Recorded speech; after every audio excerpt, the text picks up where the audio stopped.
What is up, my freaky people? I'm kidding. What's up, guys? This episode of the Lewis Sabin video podcast, of course, always brought to you with huge thanks to Joe Rogan and the JRE, the Joe Rogan Experience podcast, which is available on iTunes, Ustream, and YouTube. Without him, I would have never thought about doing this at all. Huge fan of his podcast. Please listen to him. He just recently listened to a couple of his podcasts. He just recently did one with Jay Leno. He was on Jay Leno's Garage. That's a really interesting interview. Listening to where Jake, how he started his comedy and how he started things. There's also an interview on there with Rhonda and her trainer. Of course, he always has many other guests on there. It's fantastic. You really should watch it. It is truly amazing. Also brought to you by huge thanks to Zions, the only energy drink I drink. No crash, no jitters, sugar-free, and 0 calories. Today I am drinking blue pomegranate. It's tasty. It does not taste like garbage. It does not have that bad aftertaste. It's fruity. It's delicious. Again, please drink it. They started selling it at Meijer. There's only 3 flavors I've been able to find at Meijer. Fruit punch, mango guava, and frostberry blast. Fruit punch is not bad. It's okay. Mango guava is delicious, and so is frostberry blast. Marathon, the Shell stations, a couple Shell stations have been able to find it. BP, they sell Zions, and they have obviously multiple flavors. The only one I have not been 100% taste fantastic is the tangerine one, and that's only because I didn't know that I'd grabbed it. Tangerine, it's not bad. I mean, it tastes good, but it wasn't what I was expecting, so it's not my favorite, but it's not bad. I'd still drink it. And now, as usual, let's crack this baby open. Today we are going to be talking about football, because 'tis the season. Okay, so to recap a little bit last week, Michigan played against Utah in Utah, and Utah beat the shit out of them. Michigan looked absolutely terrible. Their defense looked very crisp. They had a big problem stopping the run, a little bit with the pass, but their secondary looked good. A couple of linebackers looked all right, but then it turned to the offense, and they started. I want to say his name is Jake Rudick, Roudck, I think that's how his name is spelled. I forget. Anyway, he's a transfer from Iowa, and he played absolutely terrible. He overthrew people. He threw 3 interceptions, one of them a pick 6.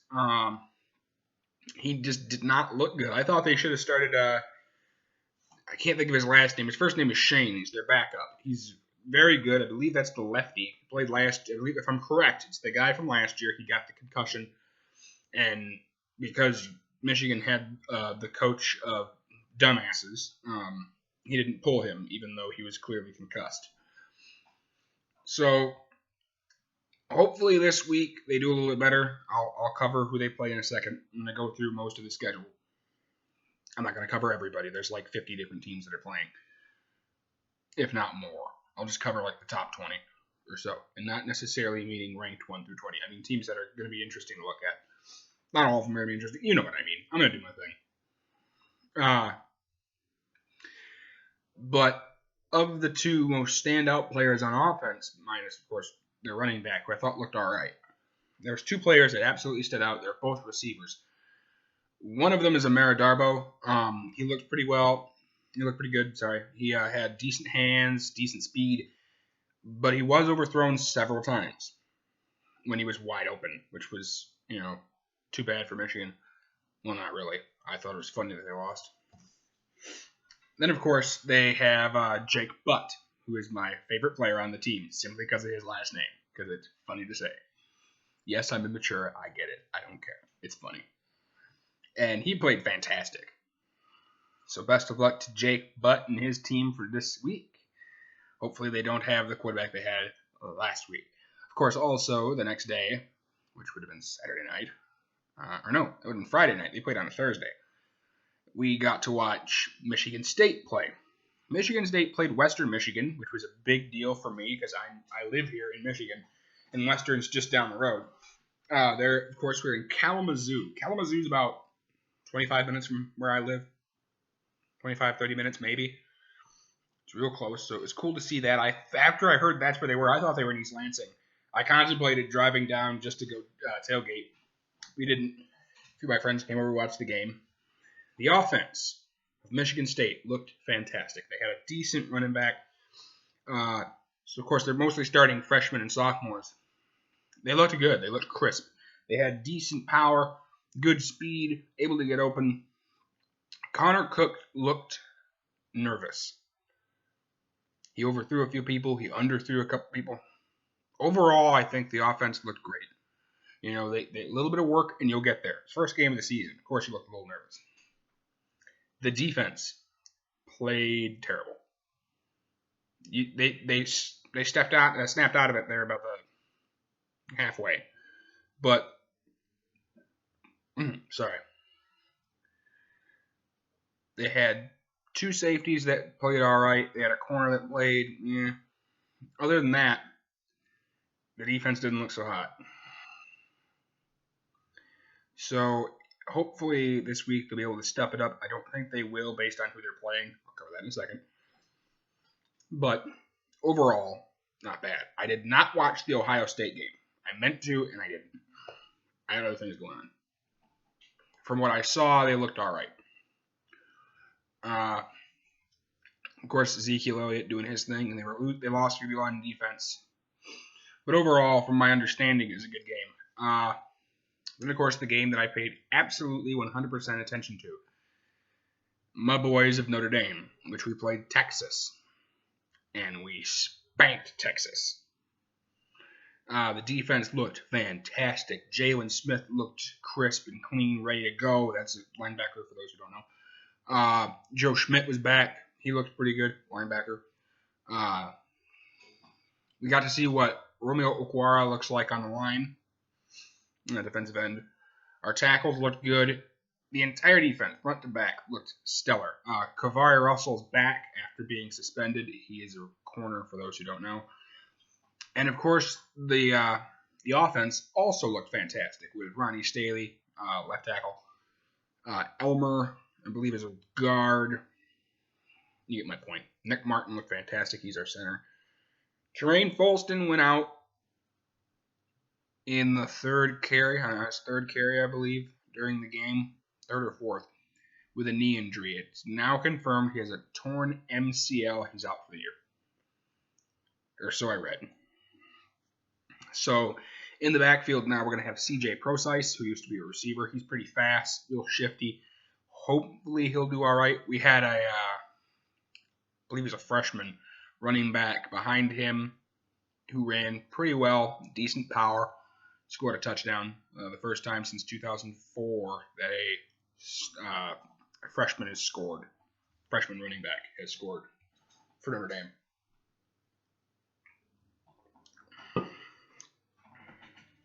On his first game. Sorry, I had to make sure I cleared that up. I was like, that can't be right. Like I said, we looked fantastic. Malik Zaire played exactly as I thought he would, blasting the Texas D. All right, that's mostly my recap from last week. Now, this week. All right, let me scroll to the top of the page here a second. Here we are. This week, we start out Thursday night.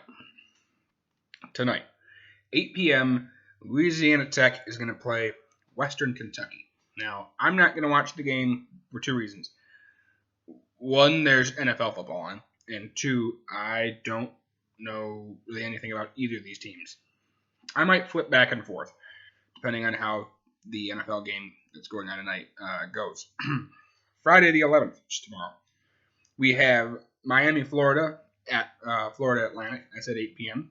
on Fox Sports 1 for those who want to watch it. In my area, anyway. I don't know if it's the same all the way throughout. I doubt it. And Utah State's playing number 24, Utah.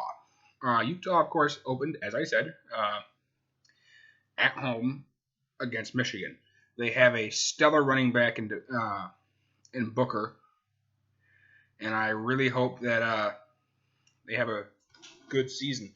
The quarterback looked pretty good, too. He's got a decent arm, and he can also run. Saturday at 11:30 in the morning, South Florida will be playing at number 11 Florida State. Now, I did not watch the Florida State game. I was busy watching the fights, which I'll probably cover eventually. Actually, screw it. I'll cover it after the end of my football conversation here.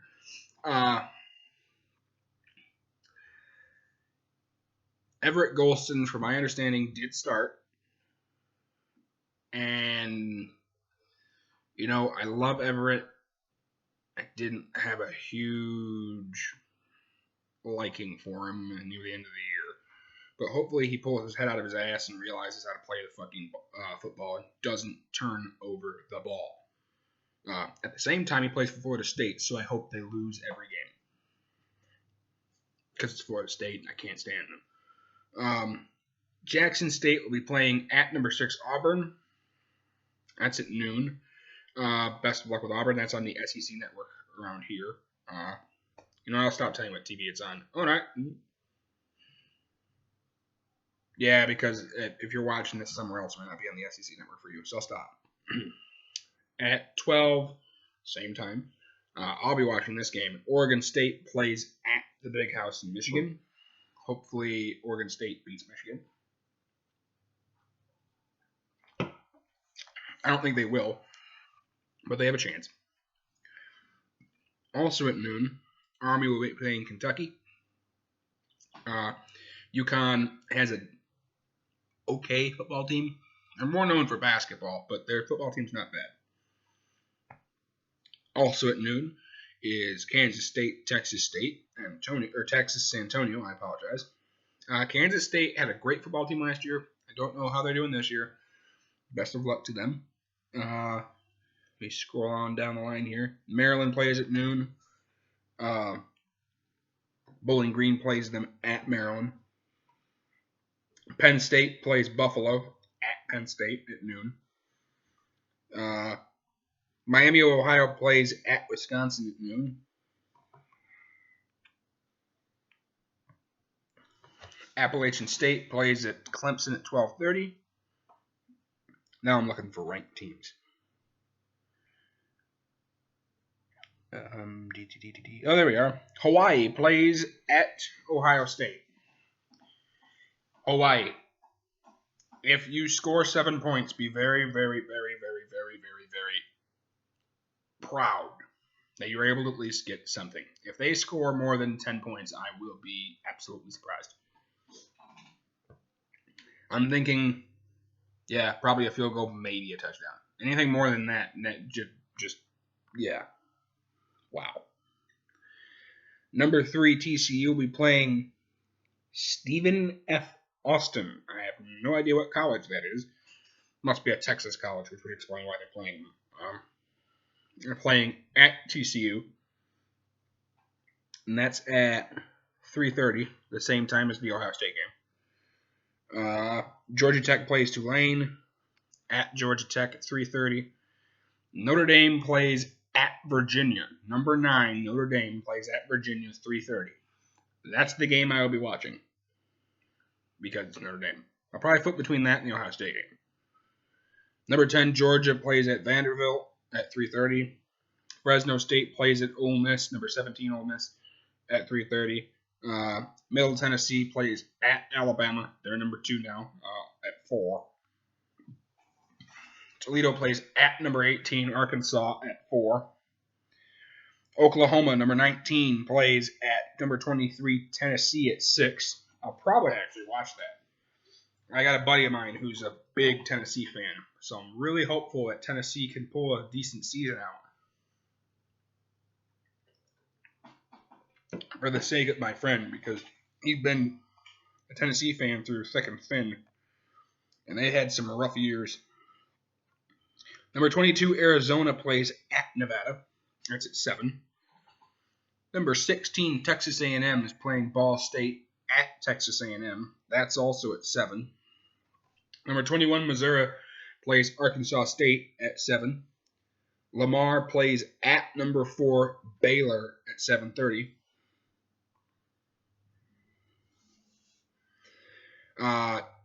Idaho plays at number 8, University of Southern Cal at 8 p.m. So Idaho's going to be playing the Condoms. Yeah, that's what I call them, the Condoms, because they are the Trojans. I also don't like them, so. An interesting game to watch. Now they're playing a poor opponent, but based on how they played last year, Nebraska is playing at 8 o'clock. Also, they're playing at Nebraska against Southern Alabama. They're playing a poor team, but Nebraska football has always been. They've always had good players, so I'm hoping this year will be the same. I don't know. I haven't had a chance to watch them. Let me keep looking here. Here's the big game for Saturday night at 8 o'clock. Number 7 Oregon plays at number 5 Michigan State. Last year, that was the game to watch. I'm hoping this year it's the same. I hope Oregon doesn't spank them the way they did last year. But based on how the defense played, I'm thinking Oregon's going to murder them. Nothing against my MSU friends. I have no problem with MSU. It's just that Oregon's offense looked spectacular in the highlights that I watched. Of course, those were just the highlights. And then at 9:15, number 14 LSU, who did not get a chance to play, their game got rained out. Which I know a lot of people are going to look at me and go, rained out? You don't rain out football games. Thunder, lightning, all that shit. They couldn't play. They are playing, number 14, LSU, wow, if I could speak English, is playing at number 12. Blah! I speak for a fucking living. You'd think I'd be able to get used to this. Play at number 25, Mississippi State.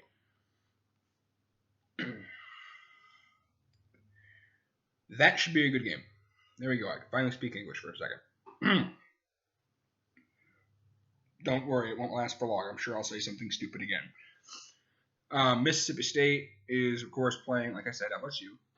LSU has a stellar defense. They have a very good offense. I didn't get to watch them because, as I said, they didn't play.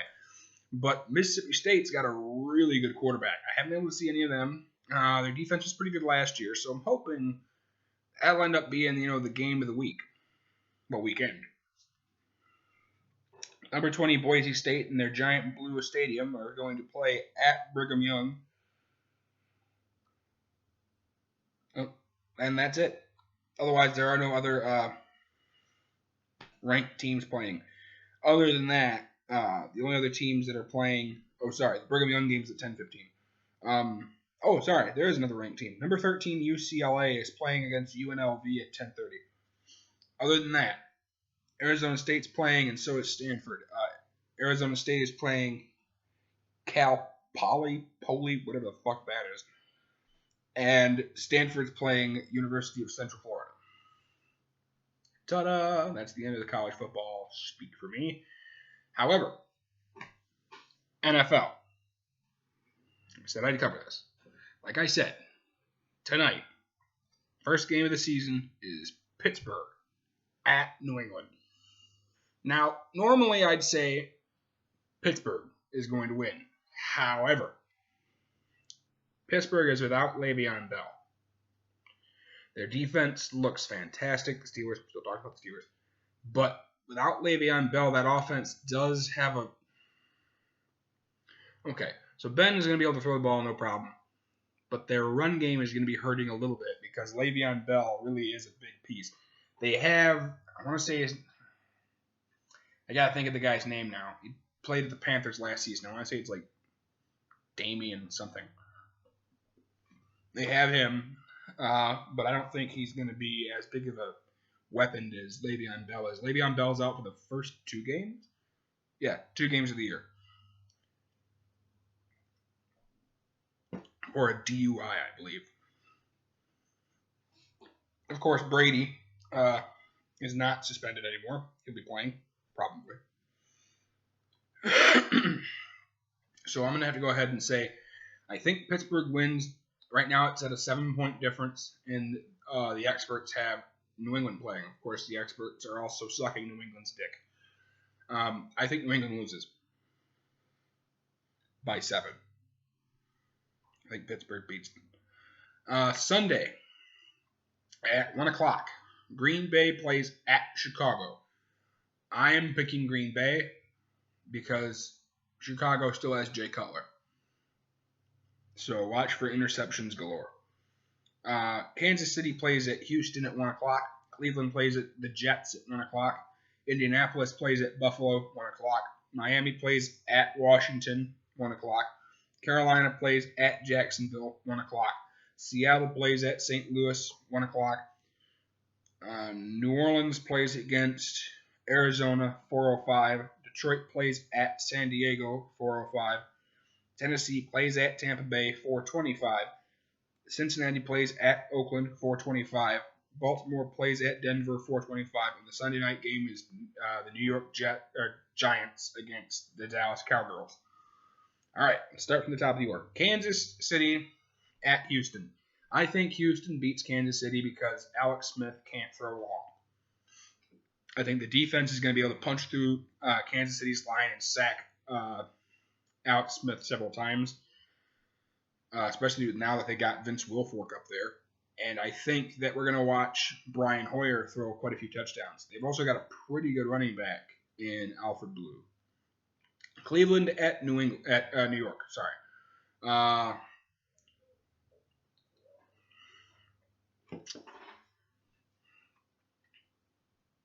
I'm thinking it's going to be Cleveland beating the Jets by 3.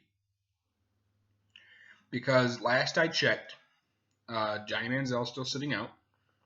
And the quarterback you now have has a decent arm. I got to think what his name is. You're going to give me a second. No, I can see his face. Google it. Hang on. I'm going to Google it. Because this is going to drive me nuts.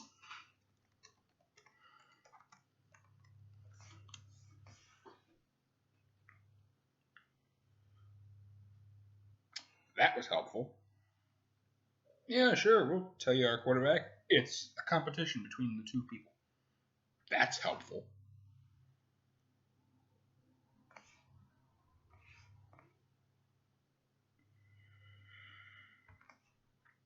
Hang on. This is going to bug me now because I know his name. It's the guy who played for the Bucks last year. Josh McCown. Thank you. Josh McCown has a decent arm. However, it's Cleveland. So I think they'll win by 3. Indianapolis at Buffalo.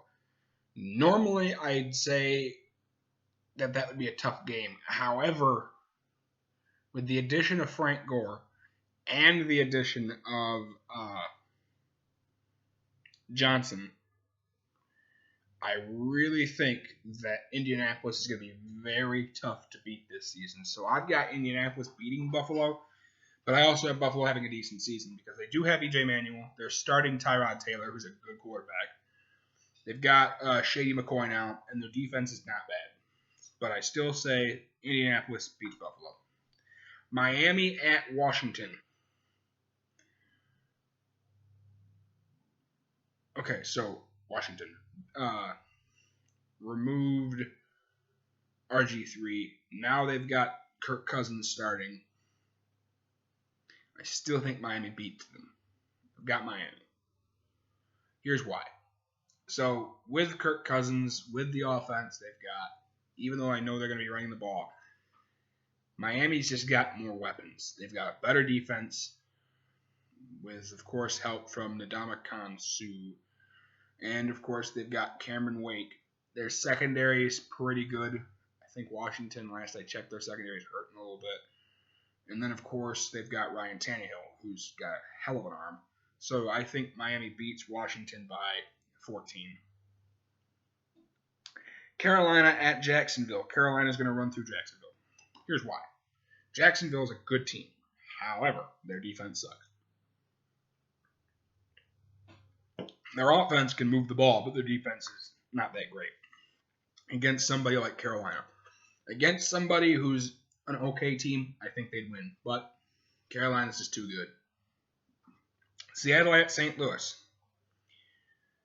I'm going to go ahead and side with Seattle, which sounds, of course, bandwagon-y. But here's why. St. Louis has a strong defense, but I have questions about their offense. There's a few players who are and I don't know if Todd Gurley's playing. If Todd Gurley plays, it'll be a closer game. However, I don't believe he is playing, and so I have Seattle by 10. New Orleans against Arizona. The battle of the really hurt team against a team that fell off the face of the planet at the end of the year. I have Arizona. As long as Carson Palmer is the quarterback in Arizona and he is healthy, Arizona will win games. I think Arizona wins by 10. Detroit at San Diego. Now, I'm, of course, a Michigan guy. I love Detroit. This sounds bad, but I'm a huge fan of just the NFC North in general. Green Bay, Chicago, Minnesota, and Detroit. I like all three of them. I have a special place in my heart for Detroit because, well, I live in Michigan. But I think San Diego is going to beat us. Reason. Phillip Rivers, the receivers he has, Melvin Gordon, and the defense. Detroit has a few questions. So our secondary is okay. Our defensive line is all right. But we cut a few people that I think we should have kept. I've only got... Well, now I think about it a little more. I think Detroit loses by 3. Main reason for that. Because we are cursed when it comes to kickers. So we'll probably miss a field goal at some point. Tennessee at Tampa Bay. The battle of the number 1 and number 2 pick. I think Tampa Bay wins. As much as I like Marcus Mariota and Tennessee against most of the other teams they're going to play, I think Tampa Bay is going to beat them because Jameis has a hell of an arm. I may not like him, but he's got a good arm. He's got a decent team under him. He's got more pieces than Tennessee does. So I think Tampa Bay wins by 10. Cincinnati at Oakland. Cincinnati runs through Oakland. Oakland's D is all right. Their offense is getting better, but I still think Cincinnati just has too many weapons. They've got a great ground game. They got a pretty good quarterback. They have a really good backup. They have good receivers. I think Cincinnati wins by 14. Baltimore at Denver. Denver wins. Reason, Mile High Stadium. I think the altitude's going to screw with Baltimore. Also, it's Peyton Manning. Peyton Manning, when he gets in a game, is just, he's just got it. The it factor. He's hard to beat. That and Demaryius Thomas is coming off a new contract. They've got a decent running game. I think Denver beats him. Now, the night game. The Giants and the Cowgirls. The Giants still have Eli interception. Manning. I'm hoping he doesn't turn the ball over as much this year, but I still think he's going to have trouble because of the supporting cast that he has. He's going to have a lot of help with Odell Beckham Jr., Victor Cruz, and now they've got, what's the running back's name?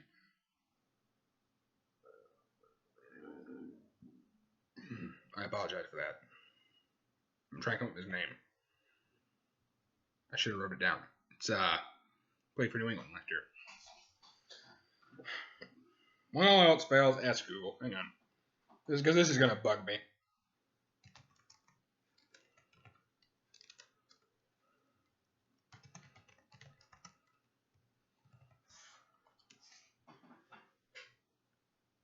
Shane Vereen. They have Shane Vereen, who can catch really good balls out of the backfield. He can run. Their defense has some wishy-washy. Yeah, their backfield needs a little help, but they are getting a big piece back in JPP.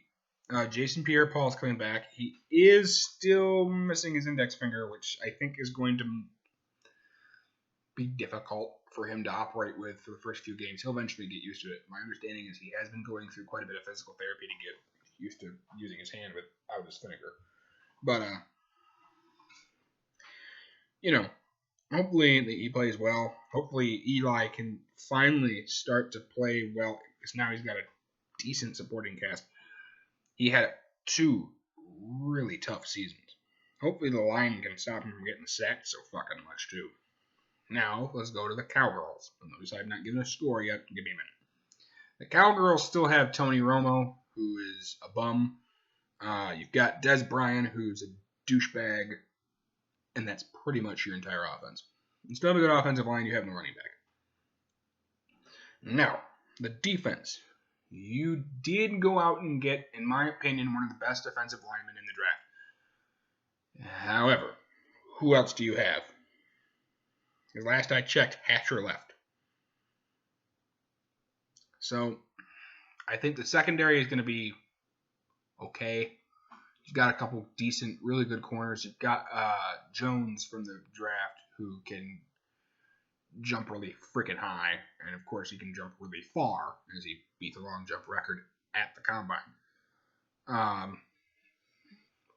But you still have Tony Romo. So I think the Giants beat Dallas by 10.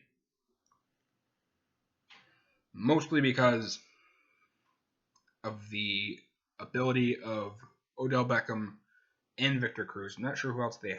I know they let go of James Jones. Oh, shit. I'll talk about that in a second. Who's back in Green Bay. Thank God. Should have let go of him in the first place. And Dallas, they don't have anybody that stellar on offense, with the exception of Des Douchebag and Tony Romo and Jason Witten. Other than that, you don't have anybody. Yeah, you have one receiver who they're going to cover all day long because they know you're going to throw to him. So I don't know. I don't like him. I think they lose. And of course, Monday night is a doubleheader. Philadelphia at Atlanta. Philadelphia wins by 15. 15. Wow, sorry. They win by 14, at least. I'm still thinking here real quick. Bradford and his bum knee, which I still don't think he's 100%. He's playing well, but I still don't think he's at 100%. They've got DeMarco. No, I think Philadelphia wins by 21. I was thinking about Atlanta's defense. They lost Prince Shembo. He's gone. They got Vic Beasley. Their defensive line still. They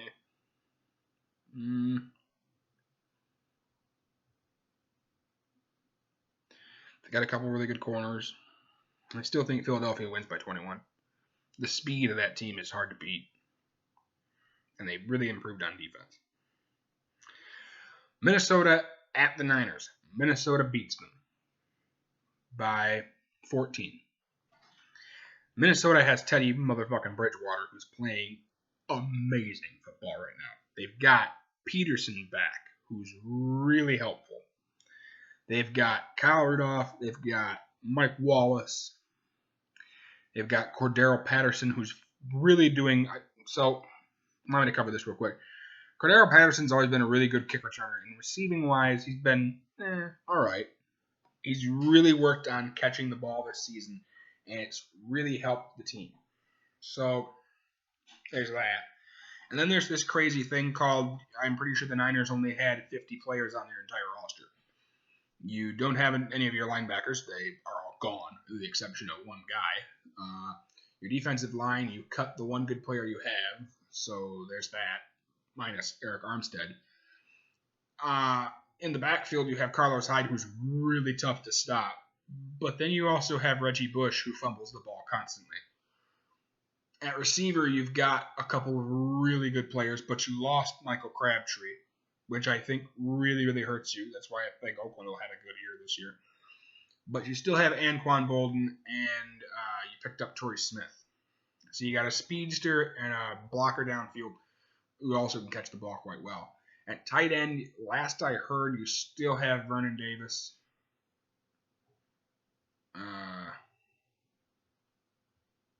Trying to think what's the name of the other guy. I can't think of his name right now. Selleck, I think is his name. Offensive line, you're still seriously hurting. And you have Colin Kaepernick who can't throw the ball. So I think they lose by at least 14. There's that. Okay. Now something I wasn't 100% certain I was going to cover, and I decided, screw it, I'm going to. So Saturday was quite eventful. I got to watch my boys play fantastic football. And I got to watch the fights. Of course, the fights I'm referring to are UFC, Mixed Martial Arts. UFC, of course, the Ultimate Fighting Championship. And that was last Saturday. I also got to go hang out with some of my friends, which was huge. Holy shit. I'll announce that in a second. Sorry, I just got some information I just read. That's fantastic. So, it was September 5th, last Saturday. It was Johnson versus Dodson 2, which was a particularly special fight in my heart because that was the first fight, Johnson-Dodson, was the first fight I ever physically went and saw at the United Center. So it had a special place in my heart because that was the first fight I ever went and watched. All right. To start off, number one was Joaquim Silva against, I'm not going to try and pronounce this guy's name, I'm slaughtered. Joaquim Silva won. Joe Riggs beat Ron Stalling due to illegal up kicks. That's interesting. I didn't get to see the beginning.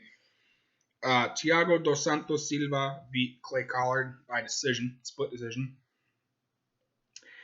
And here comes a special, very, very special, again, to me, because I fucking love this girl. She's amazing.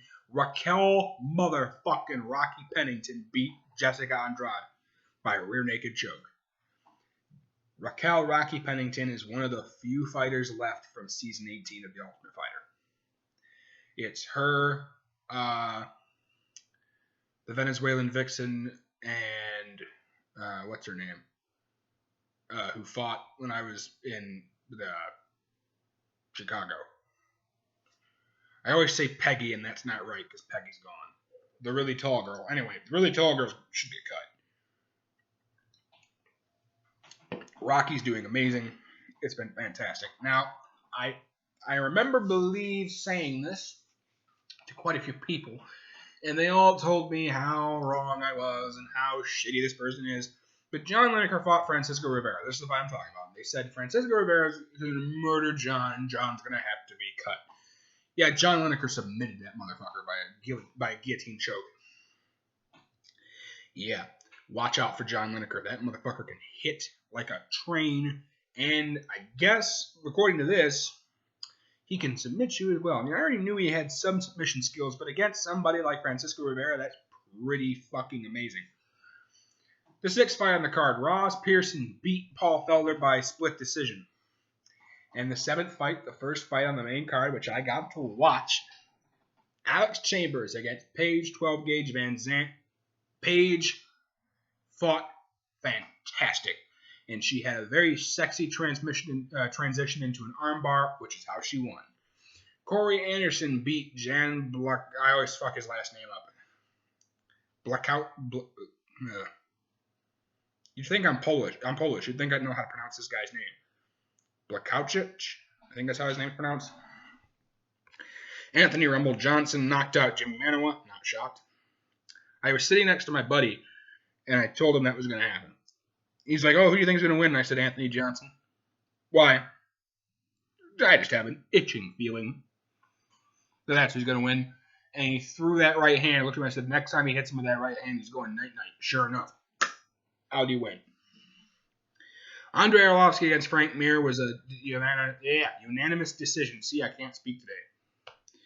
I thought that as much as I wanted Andre to win, and as happy I am that Andre got the win, I still think the decision was bullshit.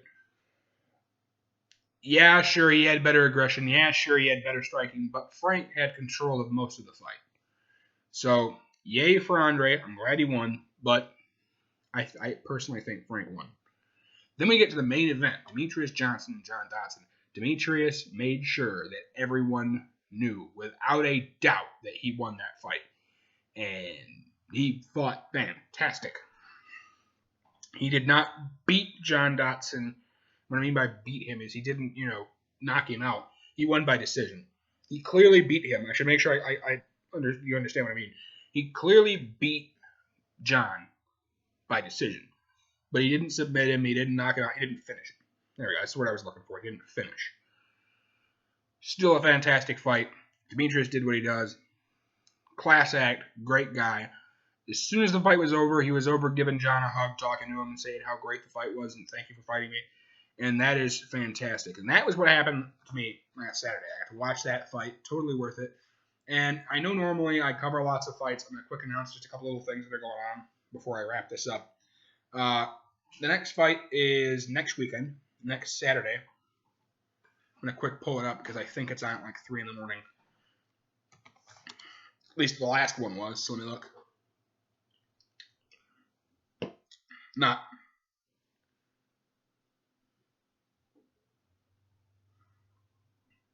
Wow. So they're fighting in Sotoma, Japan, in the Sotoma Arena. Last time they fought in Sotoma, Japan, it was at like 3 in the morning. So that's why I'm double checking real quick to see.